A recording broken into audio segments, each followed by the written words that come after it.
विद्यार्थियों, एक बार पुनः आप सभी का स्वागत है, अभिनंदन है मैथ्स की क्लास में।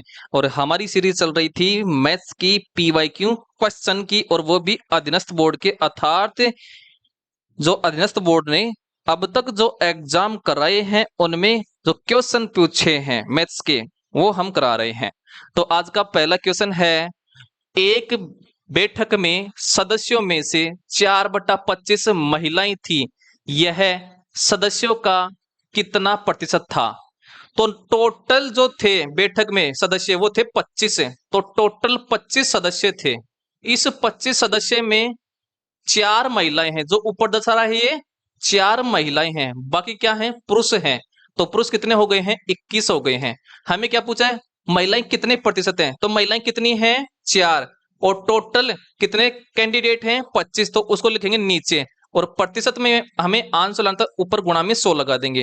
देखिए 25 चौक 100 और 4 चौक 16, तो 16% क्या है बैठक में महिलाएं हैं। आई होप समझ में आ गया होगा। ऑप्शन नंबर डी हमारा क्या हो गया है? आंसर हो गया है।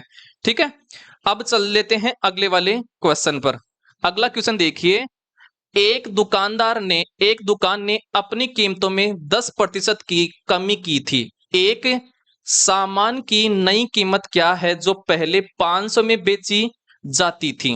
तो सबसे पहले 10% को हल करते हैं। तो 10 और परसेंटेज का साइन हटाते ही बटे में 100 आ गया है। 10 से 10 आ गया है 1/10। ठीक है, तो प्रारंभ में जो दुकानदार था वो 10 रुपए में वस्तु को बेचता था। अब क्या कर दिया है? 1 रुपए की कमी कर दिया है। तो अब कितने में बेच रहा है? तो 10 में से 1 घटा दो तो 9 में बेच रहा है। तो हमें 10 का मूल्य दे दिया है, मतलब पहले का मूल्य दे दिया है 500 रुपए में बेचता था। तो 10 का मूल्य दे दिया है 500, 10 की वैल्यू दे दिया है 500। 10 में 500, सॉरी 10 का भाग 500 में दीजिए, कितनी बार गया है? 50 बार। तो 50 को 10 से गुणा करने पर आया है 500। हमें बाद का मूल्य निकालना है घटाने पर, कमी करने पर, तो हमें 9 की वैल्यू निकालनी है। तो क्या कर देंगे? इस तरफ भी 50 से गुणा इसको कर देंगे, तो 9 पंजू 45। तो 450 क्या आ गया है उसका? अब नई कीमत आ गई है। ऑप्शन नंबर कौन सा हो गया है? 3 हमारा आंसर हो गया है। अगला क्वेश्चन देखिए, नीचे तापमान डिग्री सेल्सियस में है का एक डेटा सेट दिया गया है। तो डेटा का परिसर क्या है? और ये हमारे पास क्या है? डेटा है। तो सबसे पहले हम इसको अब आपका आरोही क्रम में रखेंगे। तो सबसे पहले सबसे छोटी संख्या कौन सी है? तो -8 है। ठीक है, और सबसे बड़ी संख्या कौन है? सबसे बड़ी संख्या, तो सबसे बड़ी संख्या है 8। तो सबसे बड़ी संख्या तो ये हो गई है, और छोटी संख्या ये हो गई है। हमें क्या निकालना है? परिसर। परिसर कैसे निकालते हैं? मतलब रेंज कैसे निकालते हैं? तो परिसर निकालने का सूत्र है कि बड़ी संख्या में घटाते हैं क्या? छोटी संख्या। तो छोटी संख्या घटाएंगे। तो बड़ी संख्या क्या है? 8 है, और ये हो गया है माइनस, और फिर कोष्टक लगा दो। और छोटी संख्या क्या है? -8, तो ये लीजिए -8 है। तो ये 8, ये माइनस का चिन्ह इसके साथ क्या कर देगा? प्लस बना देगा। तो प्लस का 8 और 8 और 8 कितना हो गया है? 16 हो गया है। तो ये हो गया है डेटा का परिसर कितना हो गया है? 16 डिग्री सेल्सियस। ऑप्शन नंबर 2 हो गया है आंसर। अगला क्वेश्चन देखिए, अगला क्वेश्चन है, एक सिक्का 10 बार उछाला जाता है और परिणाम इस प्रकार अवलोकित किए गए। तो जब सिक्के को उछाला गया 10 बार, तो पहली बार एच आया है, और एच का मतलब यहां पर है चित्त, और टी का मतलब होता है पट। तो पहली बार एच आया है, फिर टी आया है, फिर एच, फिर टी, फिर टी, फिर एच, फिर एच, फिर टी, फिर एच, फिर एच, इस प्रकार से है। तो ये बोल रहा है चित्त प्राप्त करने की संभावना क्या है, मतलब उसकी प्रायिकता निकालनी है हमें। तो किस प्रकार से करेंगे? देखिए, टोटल चित्त किसको बोलते हैं? एच को। तो एच कितनी बार आया है? गिन लो, 1 2 3 4 5 6, 6 बार आया है, तो 6 लिख दो टोटल। और कितनी बार उछाला गया है उसको? 10 बार, तो बटे में 10 लिख दो, तो 10। 2 के पाड़ी से लो रहा है, तो आ गया है 3/5। तो चित्त की प्रायिकता अर्थात उसकी संभावना हो गई है 3/5। ऑप्शन नंबर 1 हो गया है आंसर। अगला क्वेश्चन देखिए, अगला क्वेश्चन है, संख्यात्मक व्यंजक 3/7 प्लस -7/8 और बराबर है 25/56 दिखाता है। तो क्या दिखाता है ये? परिमेय संख्याओं के योग के अंतर्गत समवर्त है, या फिर परिमेय संख्या के व्यकलन के अंतर्गत समवर्त होती है, या फिर परिमेय संख्या गुणन के अंतर्गत समवर्त होती है, या फिर परिमेय संख्या विभाजन के अंतर्गत। तो क्या करेंगे इसको, ये हमारे पास क्या है 3/7 है, और ये क्या है प्लस, और ये अंदर क्या है यहाँ पर माइनस, तो माइनस का चिन्ह ले लो यहाँ पर, तो -7/8 और बराबर क्या है 25/56 है।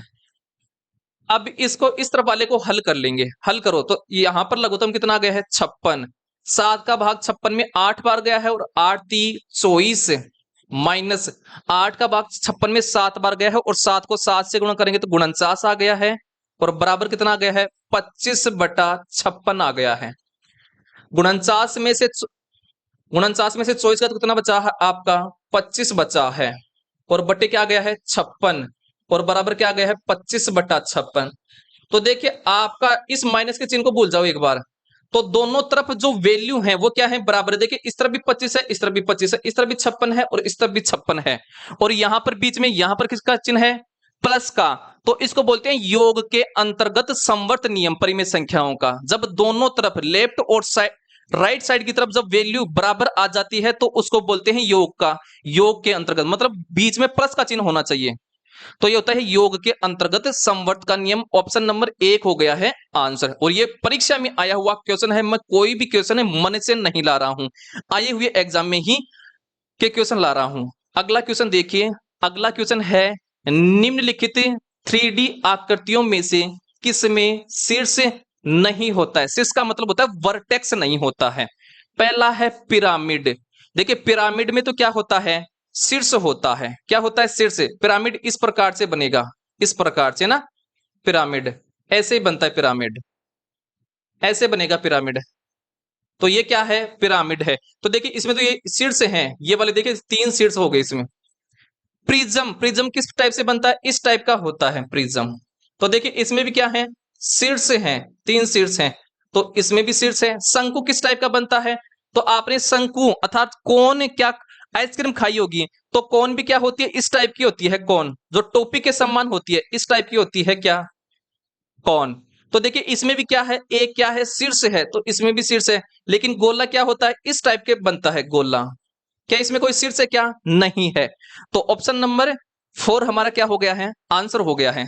अगला क्वेश्चन देखिए, अगला क्वेश्चन है यदि 5/7 की पावर 4 है इंटू 5/7 की पावर -3 है बराबर है क्या 5/7 की पावर 5x-2 है।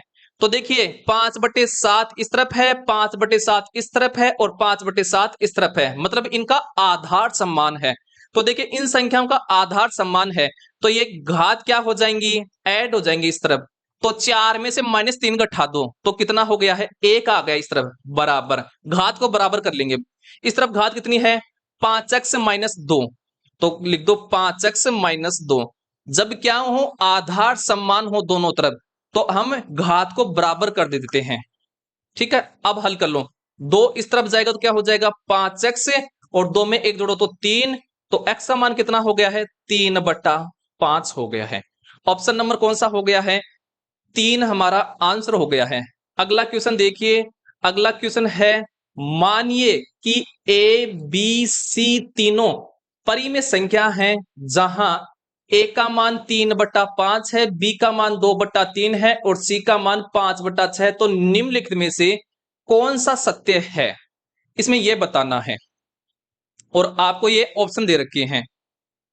तो जो परिमेय संख्या है आपको ध्यान में रखना है, परिमेय संख्या जो है ये योग के व्यकलन, योग के पालन करती हैं, योग के संवर्त का पालन करती हैं। तो प्लस का चिन्ह कहां पर आ रहा है देखिए, तो देखिए इसमें तो माइनस गुणा का चिन्ह आ रहा है, सभी में प्लस का चिन्ह आना चाहिए, यहां पर गुणा का चिन्ह आ गया है तो ये ऑप्शन गलत हो गया है, और इसमें भाग का चिन्ह आ रहा है तो ये ऑप्शन भी गलत हो गया है। देखिए इसमें सब जगह प्लस प्लस आ रहा है, और परिमेय संख्या क्या करती है योग के नियम का पालन करती है। तो ऑप्शन नंबर कौन सा हो जाएगा 3 हमारा आंसर हो जाएगा। योग का नियम का मतलब क्या होता है, तो मैं मान लीजिए ए का मान यहां पर क्या लेता हूं, 1 लेता हूं, और बी का वैल्यू 2 लेता हूं, और सी का वैल्यू क्या रख लू, 3। जो भी मन में आई वो वैल्यू ले लो। अब देखिए इनको मैं रख दूं इस सूत्र में, अगर दोनों तरफ क्या आ जाए, वैल्यू समान आ जाए, तो ये क्या हो जाएगा, योग के नियम का पालन कर रही है। तो 1 प्लस बी, और बी का मान 2 है और सी का मान 3 है, तो 3 और 2 5 बराबर, सी का मान 3 है प्लस ए और बी, तो 1 और 2 3।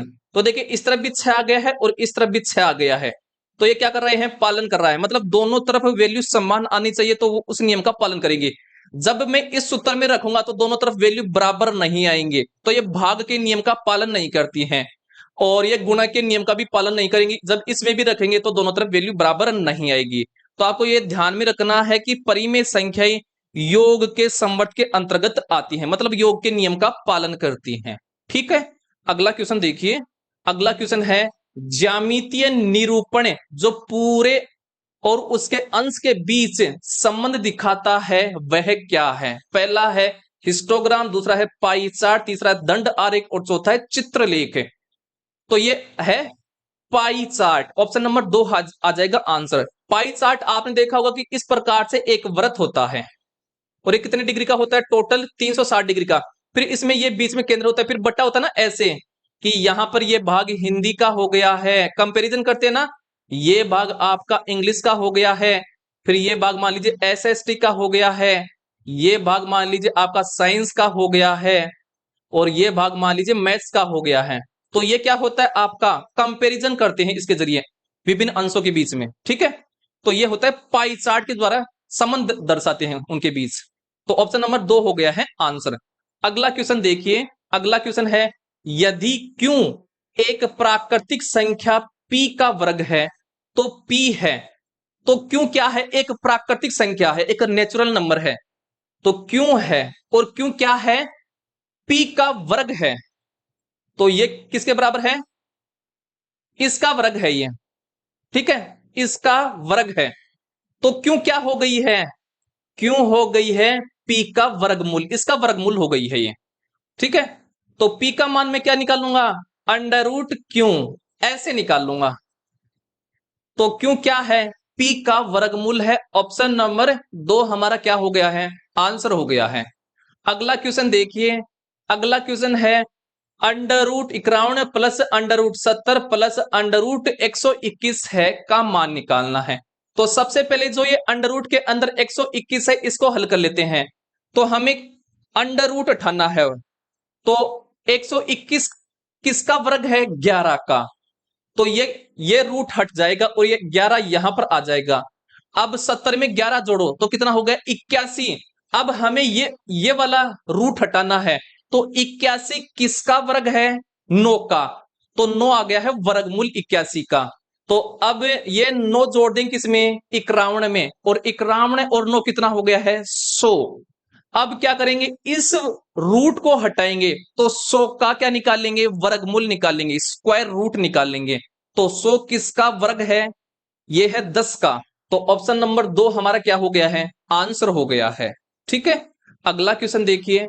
अगला क्वेश्चन है एक पार्क में 784 पौधे व्यवस्थित किए जाते हैं ताकि पंक्ति में पौधों की संख्या पंक्ति की संख्या के समान ही है, प्रत्येक पंक्ति में पौधों की संख्या क्या है।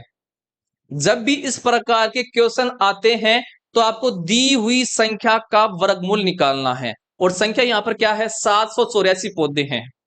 तो 784 का मैं क्या निकाल लेता हूं, वर्गमूल। देखिए वर्गमूल 2 विधियां हैं निकालने की, मैं आपको सरल वाला मेथड बता देता हूं। तो 784 में किसका भाग जरा है, छोटी से छोटी संख्या का 2 का, 3 बार, 9 बार और 2 बार, कितनी बार चला गया है, 2 का भाग।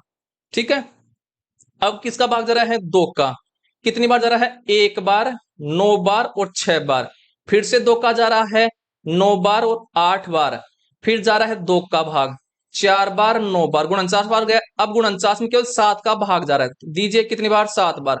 अब 7 में 7 का भाग जा रहा है 1 बार। अब क्या कर लेंगे, इस तरफ जो भाग दिए हैं उन सेम संख्याओं के जोड़ी बनाएंगे।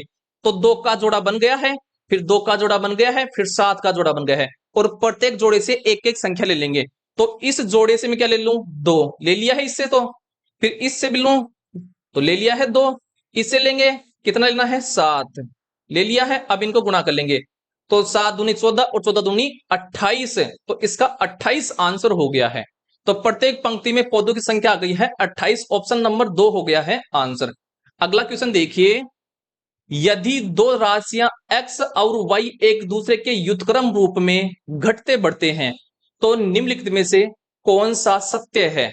मतलब ये बोल रहा है कि x जो है ये व्युत्क्रम है किसके, y के, तो 1/y ऐसा संबंध दर्शाता है। या फिर इसको क्या लिख दूं, y व्युत्क्रम है किसके, 1/x के, दोनों बात एक ही है। तो क्या क्या कर देंगे, इस x को इस तरफ ले आऊं तो क्या हो जाएगा, x इंटू वाई बराबर क्या हो गया है, 1 आ गया है। मतलब इनके गुणनफल का मान क्या होता है, समान आता है। अब ऑप्शन में देखिए, पहला है उनके संबंधित मानों का अनुपात एक समान रहता है, नहीं अनुपात तो समान नहीं रहता है, यह बात क्या है, टोटली गलत है। किसका, गुणनफल का मान समान होता है। दूसरा है उनके संबंधित मानों का गुणन एक समान बना रहता है, यह बात क्या है, सत्य है। देखिए ये गुणा में है और इनका मान क्या आ रहा है, 1 आ रहा है ना, तो यह बात क्या है, सत्य है। दूसरा देखिए उनके संबंधित मानों का योग एक समान बना रहता है, यह बात क्या है, गलत है। अगला है उनके संबंधित मानों का अंतर एक समान बना रहता है, यह बात भी क्या है, गलत है। तो ऑप्शन नंबर 2 हमारा क्या हो जाएगा, आंसर हो जाएगा। अगला क्वेश्चन देखिए, अगला क्वेश्चन है, दिया है 7y को गुणा कर रहा है 6 से, तो यहां पर y का मान क्या होगा। तो ये क्वेश्चन करना आपको किससे, ऑप्शन के जरिए। मैं मान लेता हूं कि y का मान एक बार 8 मानता हूं, तो रखिए y की जगह 8 और 6 से गुणा करिए। अगर ये इनकी वैल्यू गुणा करने पर समान आती है तो वो सही है। तो 8 ठीक है 48 हासिल की हो गई है 4, और 42 और 4 46 से, देखिए सम्मान नहीं आ रही है डिजिट, यहां पर तीनों सम्मान आनी चाहिए। तो ऑप्शन ये पहला वाला तो नहीं होगा। अब मैं मान लेता हूं कि 6 है y का मान, तो क्या कर लूं, 76 और इसको 6 से गुणा कर रहे हैं, तो कितना, 6 36 हासिल की हो गई है 3, और 42 और 3 45। तो देखिए यहां पर भी तीनों डिजिट समान नहीं आ रहे हैं, तो ये भी ऑप्शन राइट नहीं होगा। अब मैं क्या लेता हूं, तीसरा डिजिट, तीसरा ऑप्शन की y का मान मैं 4 मानता हूं, तो करिए 7 7 और y की जगह 4 मान रहे हैं और इसको 6 से गुणा करेंगे। देखिए 6 चौक 24 हासिल की कितनी हो गई है 2, और 42 और 2 44। देखिए तीनों डिजिट क्या है, समान है, और देखिए यहां पर वाई वाई आ रहे हैं और तीनों डिजिट क्या आ गए, समान। तो ऑप्शन नंबर कौन सा हो जाएगा, 3 हमारा आंसर हो जाएगा। ठीक है, अगला क्वेश्चन देखिए, अगला क्वेश्चन है 700 मीटर स्क्वायर क्षेत्रफल के एक आयताकार टैंक को भरने के लिए 140 मीटर क्यूब पानी की आवश्यकता है। टैंक में पानी के स्तर की ऊंचाई क्या होगी, यह हमें बताना है। चलिए मैं क्या निकालता हूं, आयताकार टैंक का आयतन, आयताकार टैंक का आयतन, टैंक का आयतन। तो आयताकार टैंक का आयतन क्या होता है कि आयत का क्षेत्रफल, आयत का क्षेत्रफल और इनटू में क्या जाएगा, ऊंचाई। आयत का क्षेत्रफल तो हमें इधर का कितना, 700 मीटर स्क्वायर, और एच नहीं इधर का तो एच। तो ये जो आयतन है ये किसके बराबर हो जाएगा, इस 140 मीटर क्यूब के बराबर हो जाएगा। ठीक है, तो रख दो 700 इंटू एच, और बराबर किसका हो गया है, 140 मीटर के, मीटर क्यूब के। ठीक है, आइए तो एच का मान निकाल लो, तो एच बराबर क्या हो जाएगा, 140 में 700 का भाग देंगे, दीजिए तो 10 से 10, 7 का भाग जरा इसमें 10 बार और इसमें जरा है 2 बार। अब सुनिए, दो, तो नीचे क्या है 10 है, ऊपर 2 आ गया है, तो 2/10, तो क्या जाएगा 0.2 आ जाएगा, और ये किस में आया है, मीटर में। आंसर किस में है, सेंटीमीटर में।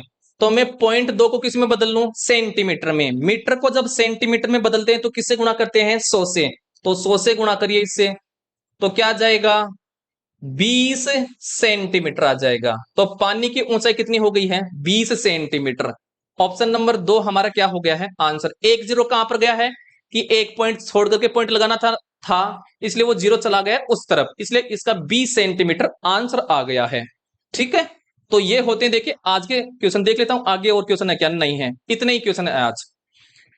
तो ये थे जो अधीनस्थ बोर्ड ने क्वेश्चन पूछा है एग्जाम में, वहां से मैंने लिया है, और इसी प्रकार से सीरीज चल रही है फ्री ऑफ कॉस्ट। आप हमारे इस चैनल से यूट्यूब चैनल पर जुड़ सकते हो और क्लास फ्री ऑफ कॉस्ट देख सकते हो। डेली क्लास होती है, आपकी साइंस की भी होती है और मैथ्स की भी होती है। जल्दी ही हम राजस्थान जीके के क्वेश्चन भी लाएंगे जो अधीनस्थ बोर्ड ने अब तक के एग्जाम में पूछे हैं। ठीक है, तो आज के लिए इतना।